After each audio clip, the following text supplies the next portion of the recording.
Қайырлы күн, қымбатты достар, менің есімім Сандуғаш Садыкова. Мен сіздерге Coral Club компаниясы немесе Коралловый клуб компаниясының сайтына кіріп, реферальный ссылканы қайдан аламыз, сол жөнінде көрсетпекшімін. Googleға Коралловый клуб деп терсеңіз, екі сайт шығады. Үстінде мынандай club.com және ең астында емес, астынан таман. Бұл екінші жаңа сайт, сол жаққа кіреміз. Үш сызыққа үстіндегі, сол жақтағы үш сызыққа басасыз. Войти деген сөз шығады, яғни кабинетіңізге кіру керексіз. Клубный номеріңізді тересіз, менікі уже автоматически тұр. Кірдім. Кіресіз, клубный номер теріп, пароль теріп кіресіз.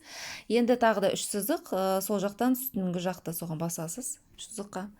Аты жөніңіз шығады, менікі міне Сандуғаш Садыкова деп тұр, және стрелка тұр. Сол стрелкаға басасыз. Тура аты жөнінің тұсында стрелка тұр. Оң жақта соған басасыз.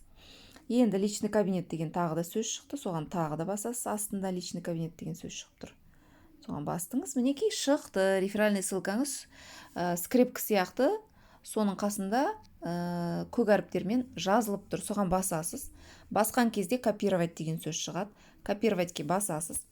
Енді кімге жібергіңіз келеді, соған кіресіз де, соған WhatsAppқа мысалға кірдіңіз, или там Телеграмға сообщение деген жерге саусағыңызбен бассаңыз, вставить деген сөз шығады, соны вставить етесіз де былай жібересіз.